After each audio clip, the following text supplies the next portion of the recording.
Hello, everybody. Welcome to another episode of the Thriving Adoptees podcast. Today, I'm delighted to be joined by David Cross. Looking forward to this, our second conversation for the pod, Dave. Me too. I'm looking forward to it also, Simon. Yeah.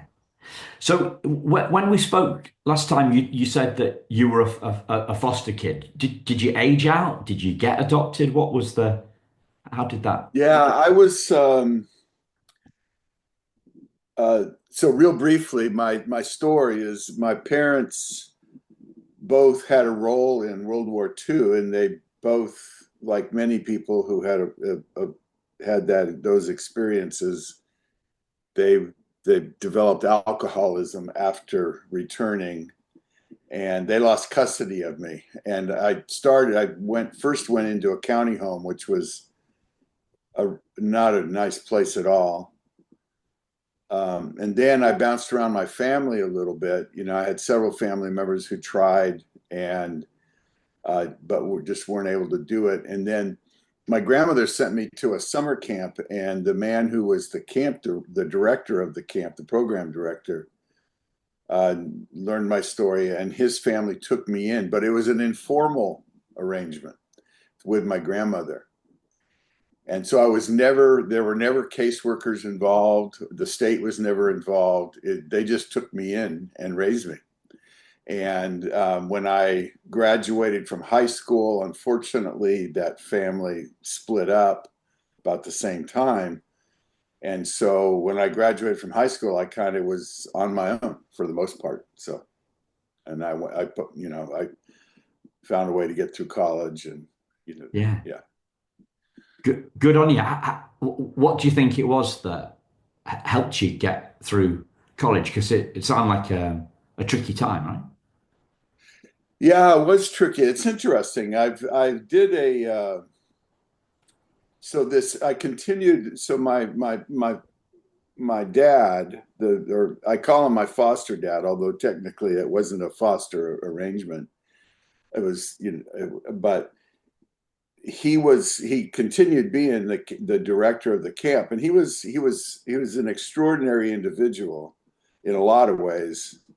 Um, and he was the program director for this camp. And so I grew up in this summer camp. So I was a camper, then I washed dishes in the kitchen, and then I was a counselor, and then I ran their um, counselor and training program. So I literally grew up there, met my wife there. She worked at the camp also.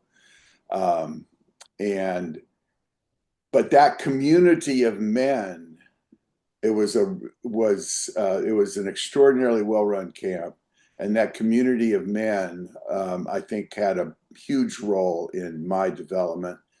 And I think the other thing is that one of the things I keep going back to more recently is we lived in a small town in the Central Valley of California, Sanger, and I look back at my high school experience, and it was extraordinary. And um, I had a counselor there, who really is. I mean, I was gifted, intellectually. So although it didn't always translate into gifted academics, but so they were some the teachers who were sometimes frustrated with me. I can still remember that. Um, but he's the one that really got me on the college course. And then both of my foster parents had gone to college, and my mother's family in particular was very college oriented. So I had a lot of influences that were pointing me in the college direction. Yeah.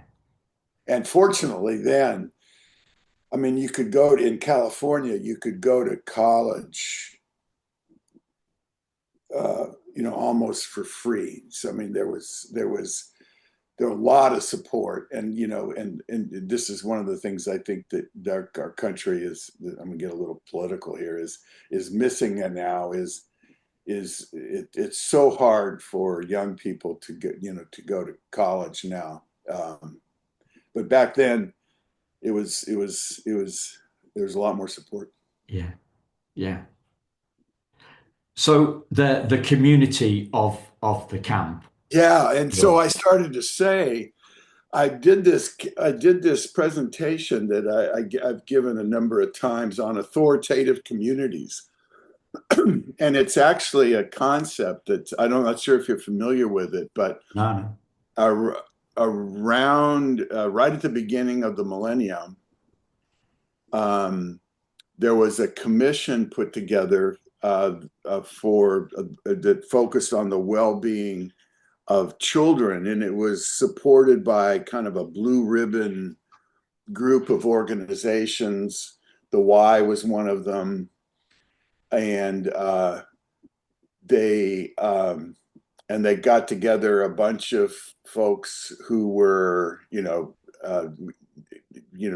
involved and invested in children's well-being, and they came up with this notion of an authoritative community. What kids needed was an authoritative community, and basically, from the standpoint of TBRI, it meant that there should be lots of opportunities for connection and lots of opportunities to be involved, and lots, now we've, another kind of, when sometimes people talk about paces, are you familiar with that, or your Uh, folks familiar with the paces idea? so when I AKA think about paces. paces, I actually went to ACEs, but no. Yeah, so there's this notion, so there's ACEs, adverse childhood experiences. And I mean, just to kind of go back to my childhood, my ACEs score, I think, is it's high. It's around 8, I think. But that's mainly for the first 6 years of my life. From the time I was 6 until I graduated from high school, I had a number of more positive, very positive, and my PACES score is 10. And it's things, it's thing. A lot of it has to do with connection, um, but this notion of an authoritative community really is this idea that the whole community has a responsibility for, caring for a child. And it's a really powerful notion, and I'm a little sad that it didn't get more traction. um, I think in this country, anyway, that's another story. Yeah. So yeah. Okay. So just to join some dots, listeners, if you haven't heard David's previous interview, so that was on the back of the work you did with the TBRI. So with TBRI, which is a parenting approach. Would that be Well, a it's a caregiving approach. So caregiving approach? Yeah. real briefly, the history of TBRI is one of my grad students, Karyn Purvis, who became Dr. Karyn Purvis, was approached by a woman to do a summer camp for internationally adopted kids, and this was in 1999. And in the U.S., there were a fairly large number of families that had adopted kids internationally.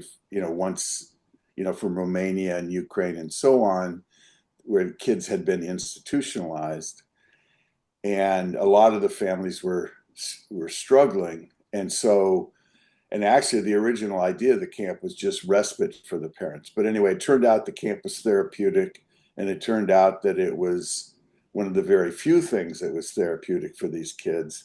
And out of that grew an intervention called Trust-Based Relational Intervention, or TBRI. And now, so we started with adoptive families, but it's, I mean, it's now being used with inmates in juvenile detention, in adult prisons. It's and we're and actually I'm involved now, and we're using the TBRI principles to train law Yeah, I enforcement was going to say it's the police you mentioned last time. Yeah. to heal themselves, and and interact with citizens in a more caring way. So Yeah. Yeah.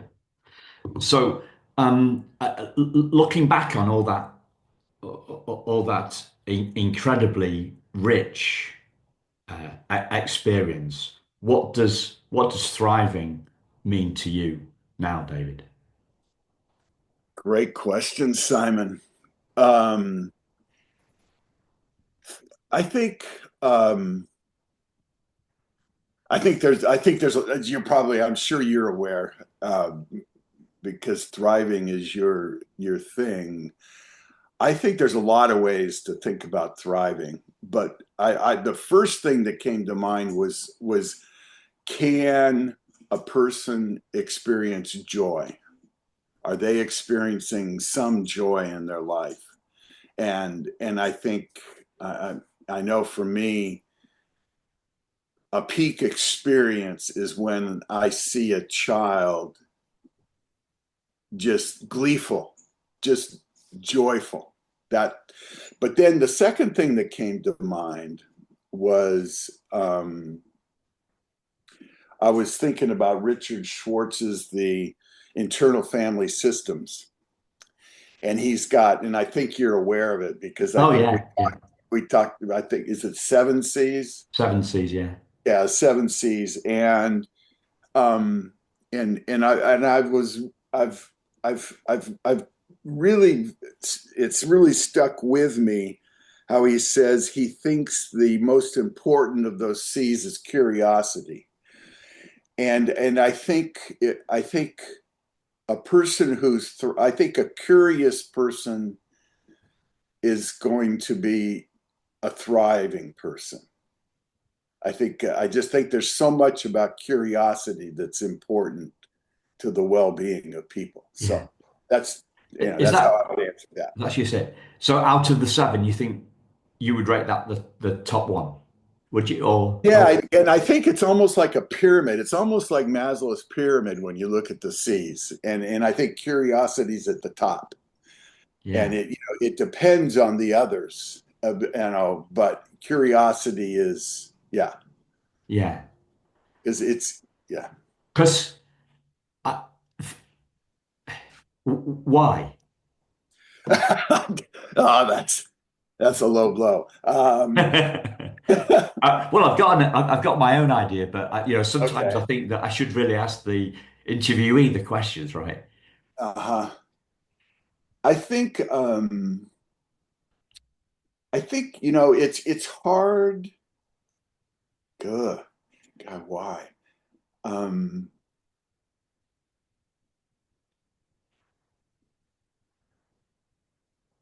you know, I'd have to really think about that. But here's one answer. One of the things that comes to mind. There's this quote because if your curiosity, if you look at Ellen Langer's she has a little questionnaire about mindfulness, and we give it to the officers when we train. And the point is that there's so much in there that's about curiosity and creativity. And what Ellen Langer says, there's this quote of hers that I love. She says, "Mindfulness is all you need. It's the key to everything." And I think that I think mindfulness and curiosity go hand in hand. Yeah. So, Yeah. and you, How does that link in? Because before we hit the record button, you were talking about distracting yourself from politics by gardening this weekend. Do the two yeah, things, do all those things connect for you or no? I know. Yeah, that's interesting. It does connect because what I think one of the things because I mentioned to you that my wife and we spent a good part of our weekend gardening or at the nursery, and uh, and and I think one of the things that happens when we're gardening, I mean, there's the whole thing about being out there and using your body and all that. But there's also this thing is you wonder, well, why did that plant not make it? And you start inquiring about the living things in your Yeah. garden, and why where are those birds going to nest? Because we have finches and we have mockingbirds and so on. So you become inquisitive. Yeah. Did I answer your question? Yeah, yeah, you did lovely in a lovely fashion. And I, for me, I thought you were going to say connection because that's one of Dick Schwartz's seven. But actually, now that you say that, Simon, it's almost like, real connection is about curiosity. Well, I mean, connecting to new ideas, maybe. Is that kind of what you mean? Well, what I'm thinking of is if you're connected to your child in this mindful way that, Richard Schwartz talks about, then, and we talk about in TBRI, you're curious about what's my child feeling right now, or why are they doing that, or what's going on. Um, I remember, one of our experiences, harder experiences as a parent, was our son still is, and was he was more reserved. He was not. He was. He's introverted, but on the more on the introverted end of the scale. And when he got into high school, it got to be really hard to get him to talk to us. And so I started thinking about it and looking into it. And I don't know if I actually did some research, but where I landed was, um, the question was, how are we going to get him to open up to us? And where I landed, or where we landed, was I realized we were real busy, and he was probably reaching out to us, and there were times when we didn't respond. And so what I purposed to do was anytime he wants to talk, I'm going to put down whatever I'm doing and I'm going to listen and just listen. And what gradually happened over time, over months, was he came and talked more. We had more and more conversations. Yeah. Yeah. So my point is, the connection was deepened, but it was deepened through a kind of curiosity about how are we going, what's going on in his mind, and how are we going to meet his needs in the TBRI lingo. Because in TBRI we talk about seeing the need and in meeting the need, and seeing the need is about curiosity. Yeah. I can see them looping together, like the curiosity building the connection Yeah. and like a self-fulfilling loop. And it isn't it interested that, when you said paces, I went to aces and, Mm-hmm. they're adverse rather than positive, Yeah. right? But we often talk about vicious circles. We Mm-hmm. talk less about virtuous circles, such Yeah. as this one, and we talk far more about post-traumatic stress disorder than we do about post-traumatic growth.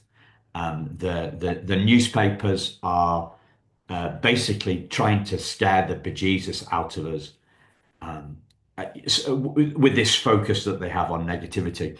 I saw Can I say something about that before you go on? yeah, sure, yeah, of course. Your phrase, virtuous cycle. Um, One of the things we talk about, because as part of the growth,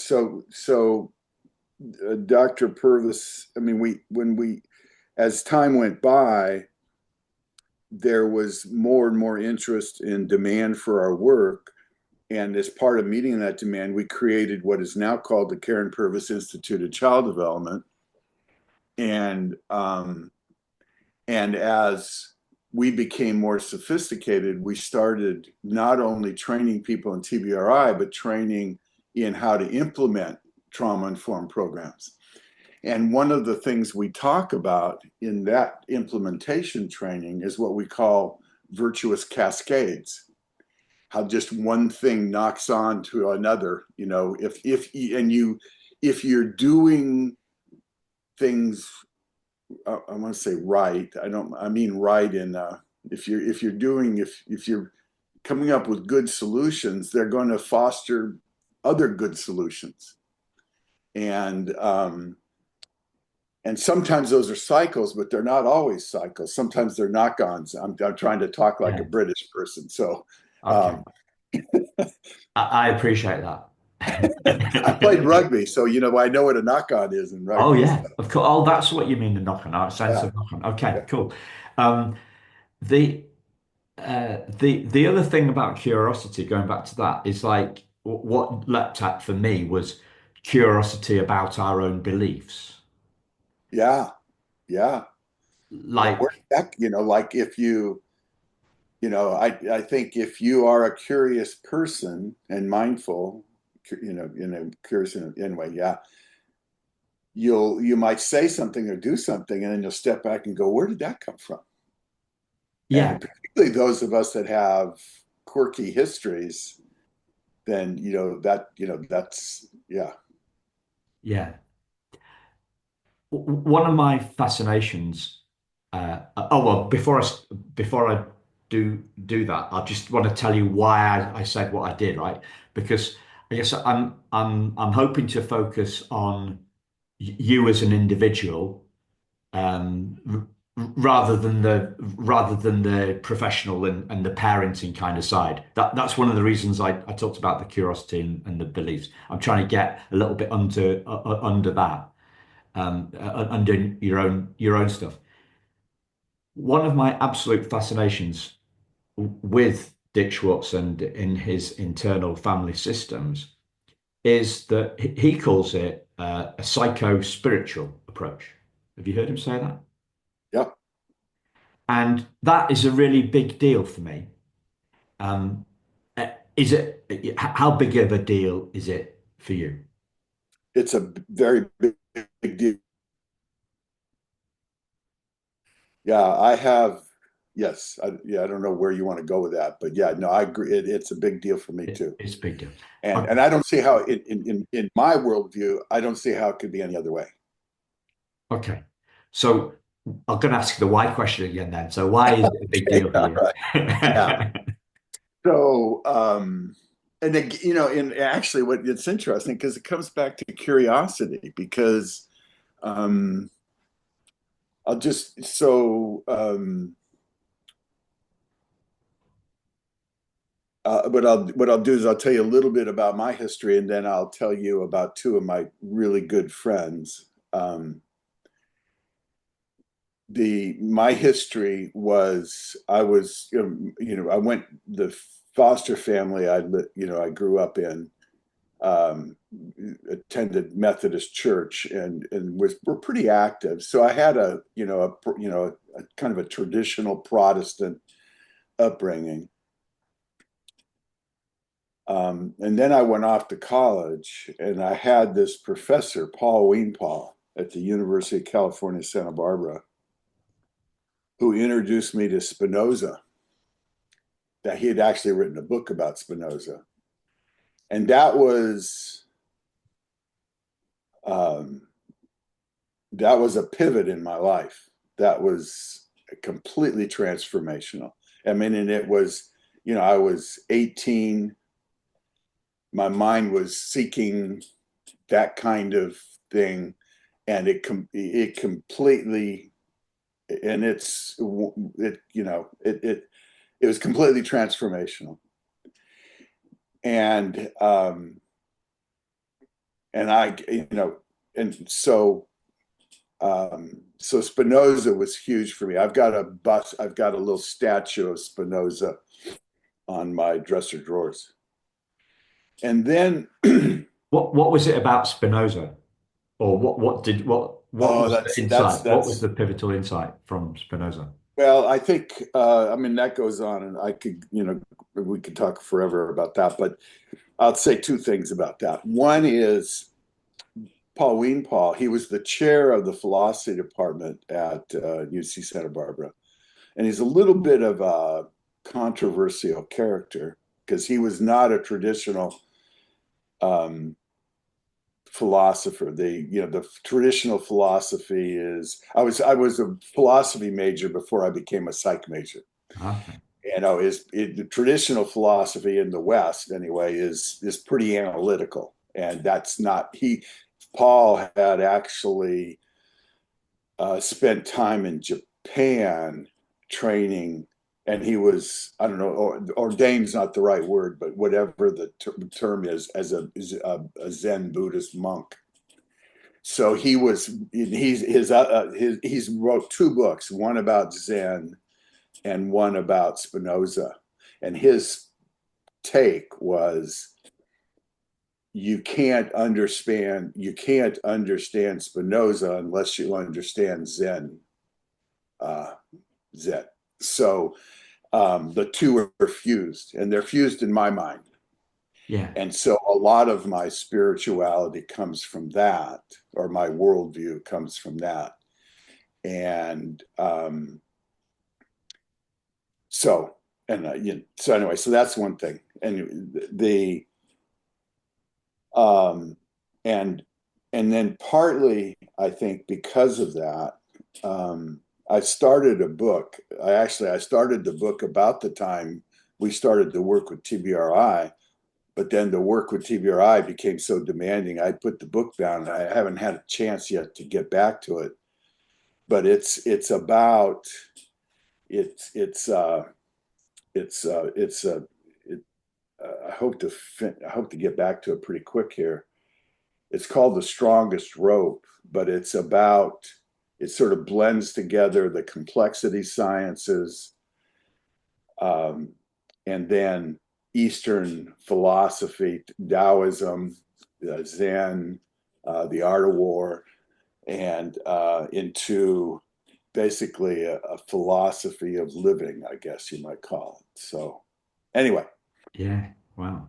um, so that's yeah. So that's so. But then okay. So I think let me switch gears and talk a little bit about two friends. So when we lost Karyn when to breast cancer several years ago.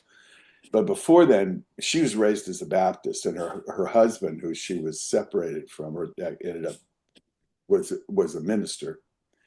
So she had a very traditional Baptist upbringing, and but had in I think in my view had kept her roots in that, but she had kind of stepped beyond that. And so we discussed, and then she had a roommate who was Hindu. And so we had some interesting conversations. And then one of my best friends now, he's a medical doctor, and he had a staunch Baptist upbringing. And but we've read Spinoza together, and he has enriched. We've read and we enrich each other in I think really important ways. So yeah, so that's a taste of it. Yeah. Okay.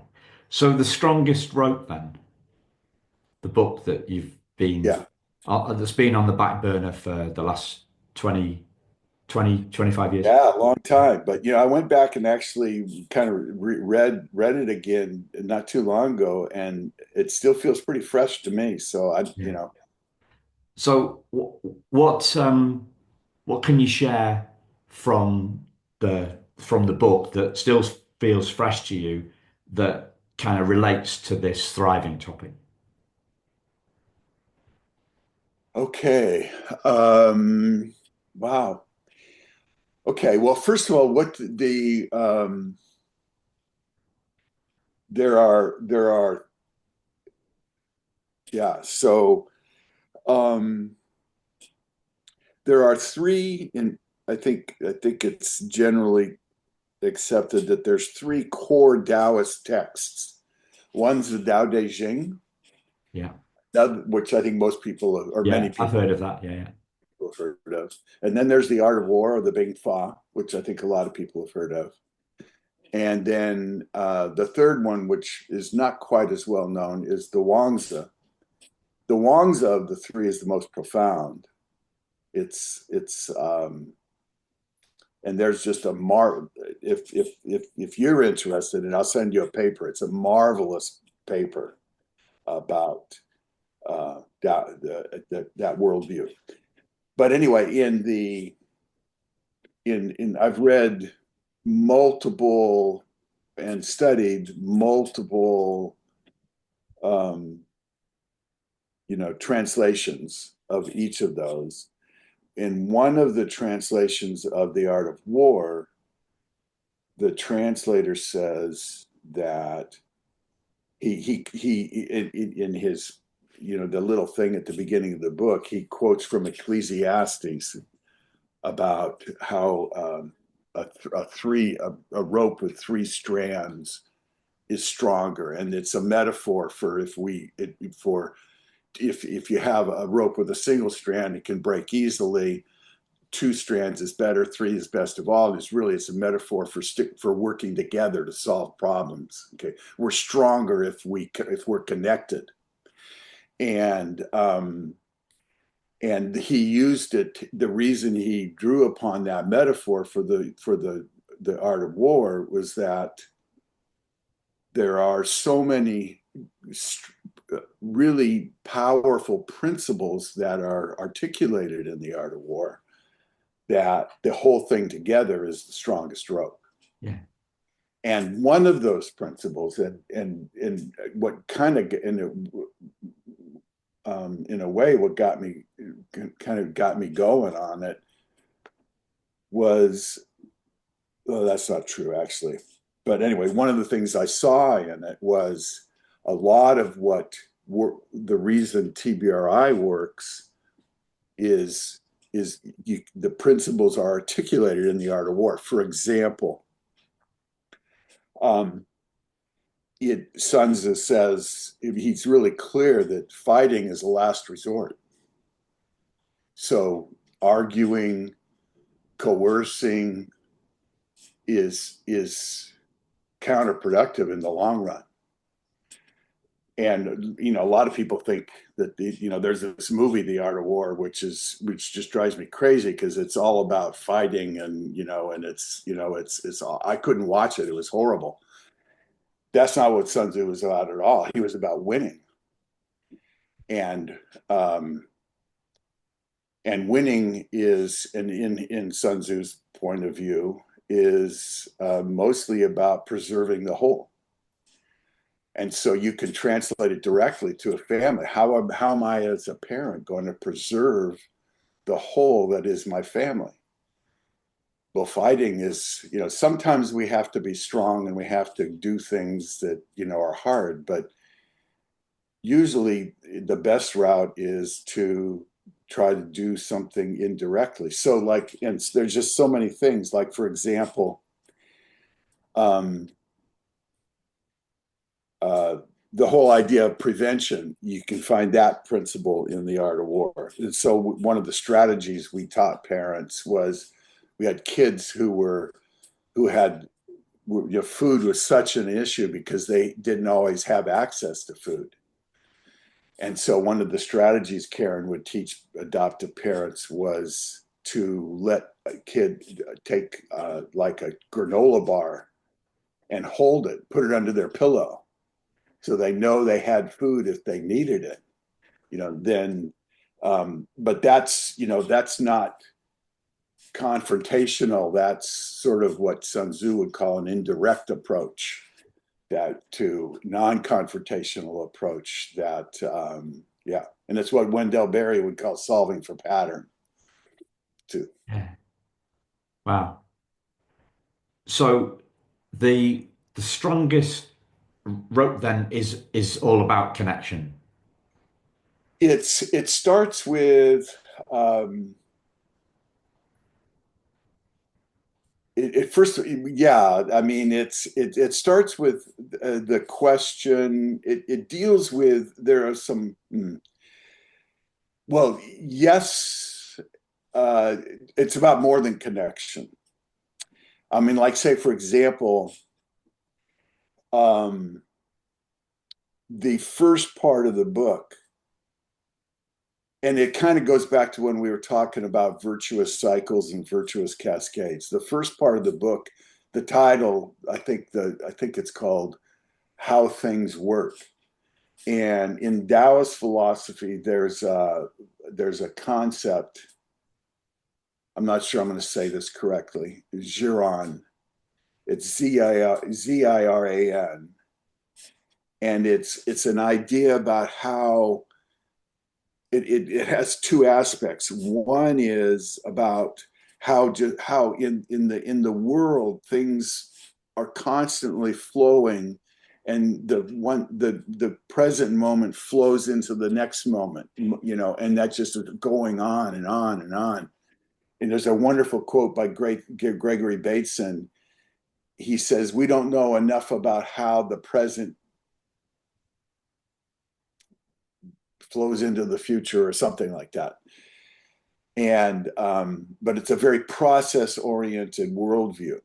But then there's another version of it, another aspect of it, which is very Zen like, which is, how can I be in the moment? And I think that I tell you, there's a story I share, because and then that's really about presence, being present, being fully there in the present moment. And there's a story that I love to share about a father who, this the man, the person who told me the story was the father. It was a couple had adopted, I think, about a 4-year-old boy, and they were having a lot of struggles with him. The boy was melting down, and they really didn't know how to. Everything they were doing was seemed to be making it worse. And this father told me he heard Karyn speak in Oklahoma. I think she spoke at a church. And then he came to a training in Fort Worth, and I had a chance to talk to him. So often, much of what I learned was talking to people who had heard Karyn and then told me how she changed their life and what she taught them, how that had changed their lives. Um, and he Fantastic. told me that what he used to do when this little guy was melting down was he would get in front of him and try to find out what was going on, asking him questions, and it just Didn't it work. just made it worse. And after listening to Karyn, and I don't know what it was she said, but what he started doing was, when this little guy would melt down, usually when he got melted down, the dad said he got on the floor and was either sitting and, anyway. And so the father would sit down next to him, not look at him, but focus on his own breathing. And he focused on himself and calming himself. And so he just sat quietly nearby, didn't look at his son, didn't say anything to his son, and just did deep breathing. And then what would happen was his son would begin to calm down. And when his son was ready, he would come over and get in his dad's lap. And then after a while longer of being together, connected, they could talk about it. But that's a great example of what the Taoists talk about when they talk about Ziran, at least as I understand it. Now, there's always this issue. You're talking about people who wrote 2,000 years ago in a country on the other side of the world with a completely different culture than we have. So I always feel like you have to take it with a grain of salt, whatever it is you think you understand. But yeah, I think today we talk about presence. Daniel Stern talks about presence, and Yeah. I think it's if you're present, you're in the flow, which something Suzanne Mahaley also talks about too. Yeah. So what's coming up for me on that is that it was like a tuning fork, two tuning forks. Yeah, Right? yeah, yeah.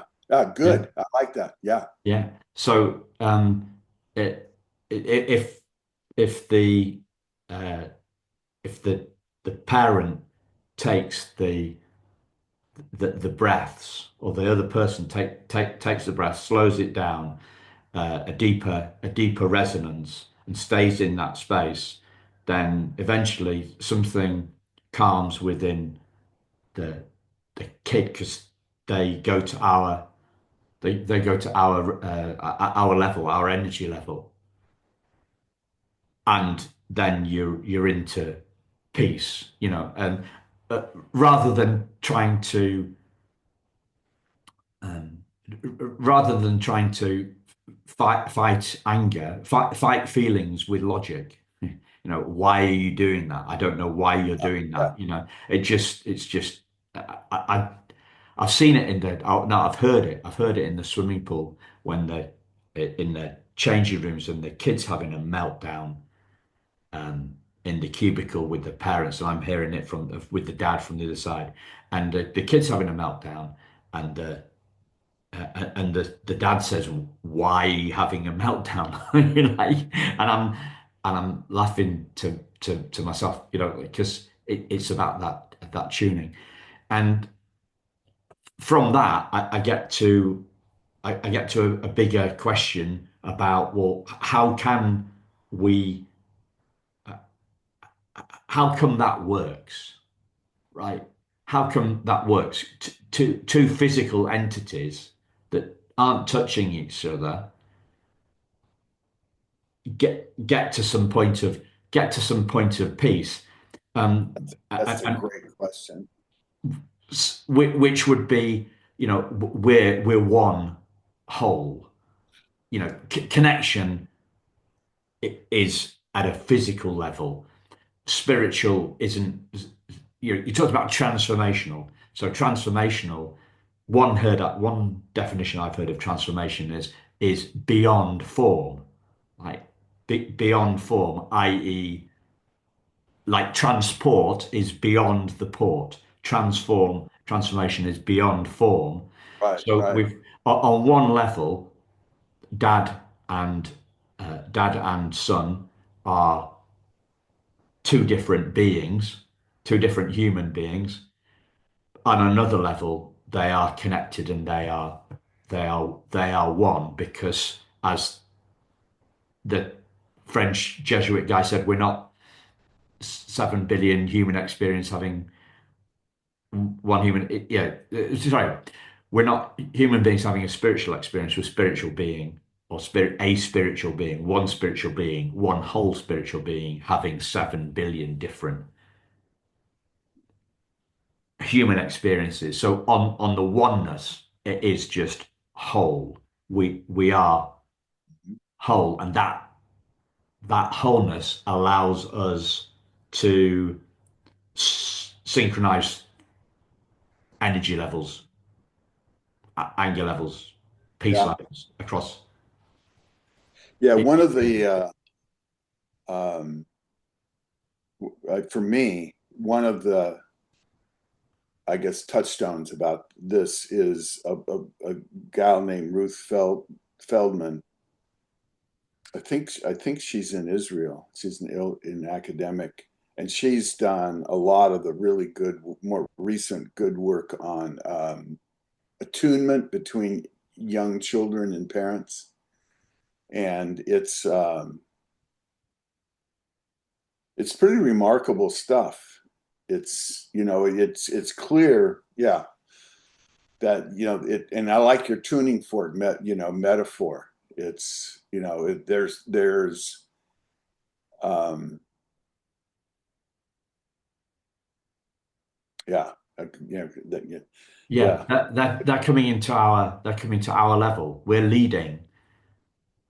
yeah, We're leading, and you know, like I also thought, you want to think about connection. I think about disconnection and separate self, and the, you know, yeah. the essence of who was this that who wrote 1984, Orwell. Orwell, was it? Or we're talking about the Oh no, he won't be. Yeah, no, it wasn't Orwell. He did Brave New World.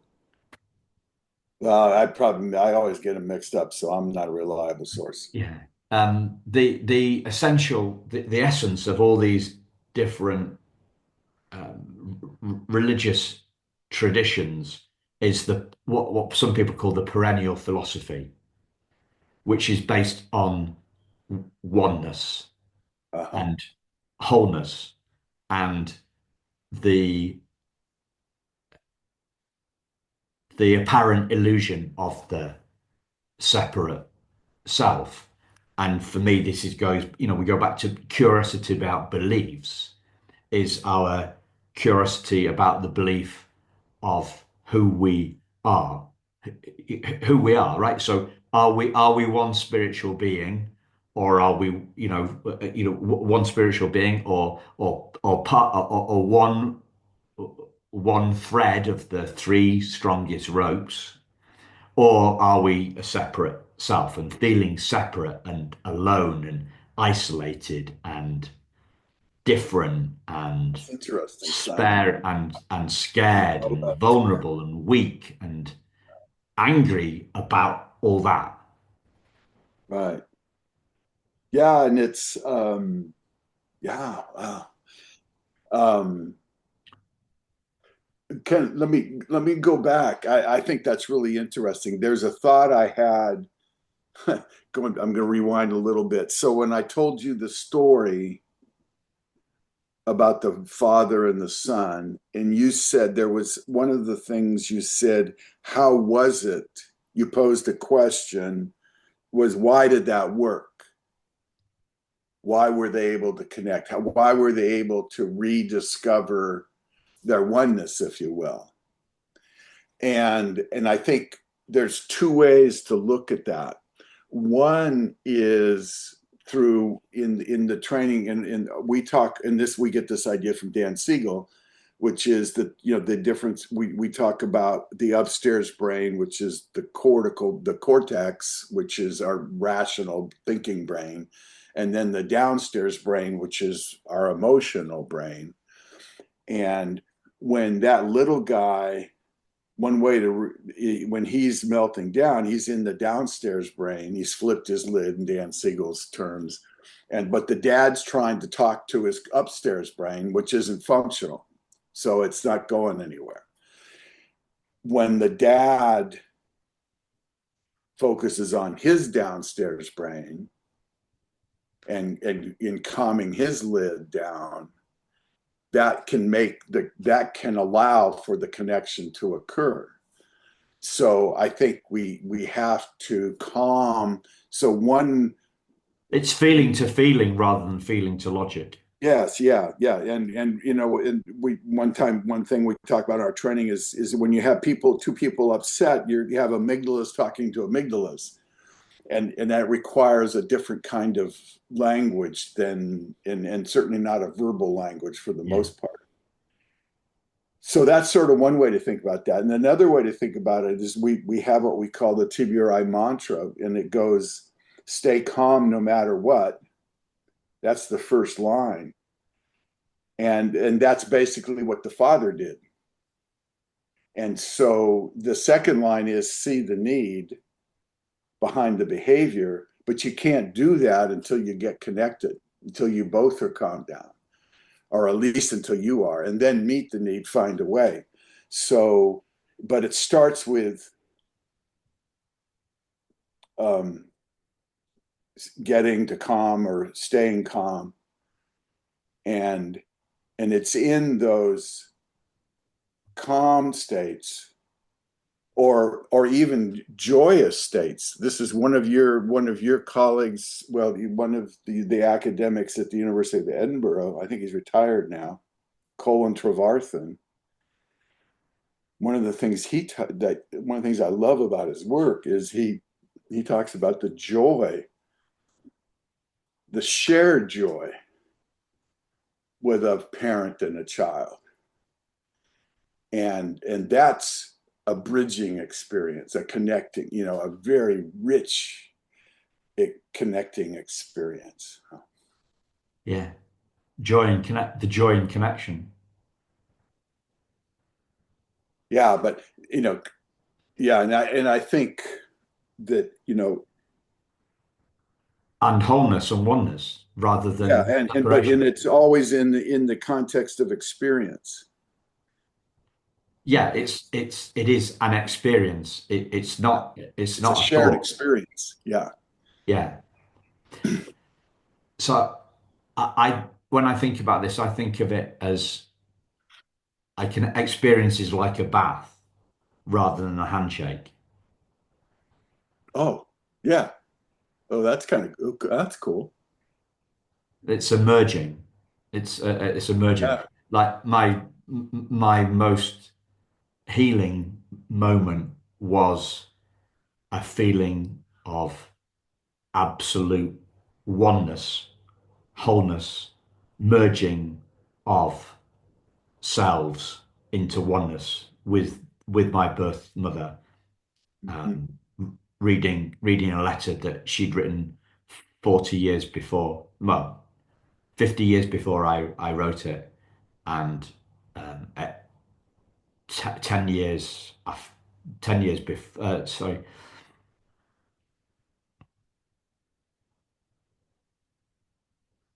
yeah, 10 years after she died. So it was oneness. It was, Yeah. we were beyond four. She dead. She was dead. Yeah. Yeah. She was dead. Physically, her, How her, did you find the letter, or how did you come it was through in her stuff? no, it was in my adoption file. Oh, I didn't realize you were adopted. Yeah, Oh, wow. Simon. Holy smokes. Whoa. Wow, what a powerful experience. yeah, Yeah. yeah. Oneness. Yeah. That's why this perennial philosophy of Right, oneness right, right. is the big deal, right? You know, like so when I think about psycho spiritual, okay, uh, our psychologies are separate, but we are one. Right.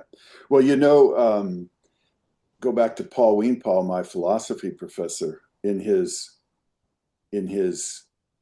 um, Spinoza class. He tried to get because Spinoza was called had been has been called the God intoxicated philosopher.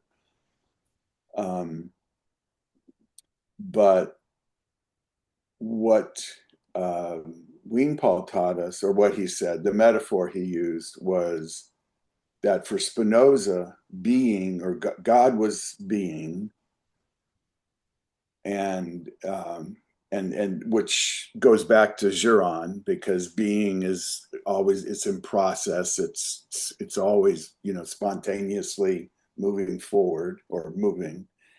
But he said the metaphor, he said that being is like an ocean and each of us is like a wave. And so for our lifetime, there's this wave which has some identity, but it's still part of the ocean.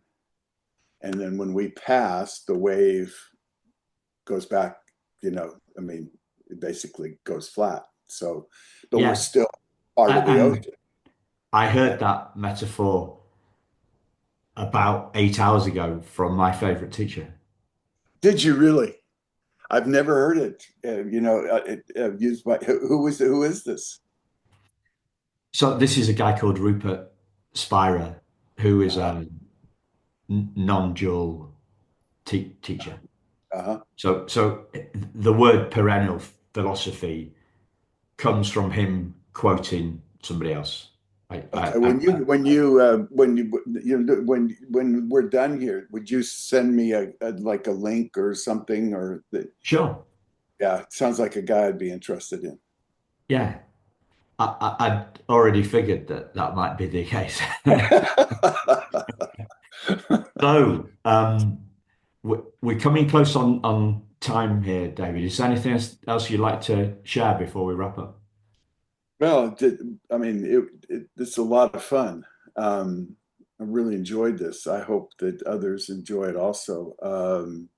Me too. Me I too. think,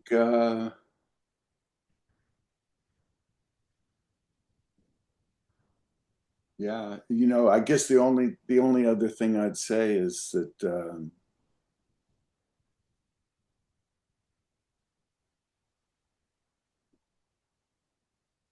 there's no end to the curiosity. the answers, I mean, it's like one of my heroes. Oh God, I'm blanking on his name now.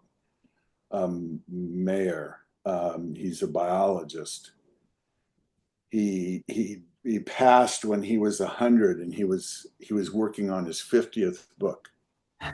Wow. And I'm not. What You better impresses me. get moving. You get better Yeah, get it's not moving. the number of books, but just the curiosity to be, because his curiosity was, what's the word I want? It was immersed in Consuming. the writing of the books, and the anyway, It was his outlet. Yeah. yeah, it was. I just hope that I am curious like that until the very end. Yeah. Yeah. Fantastic. Yeah.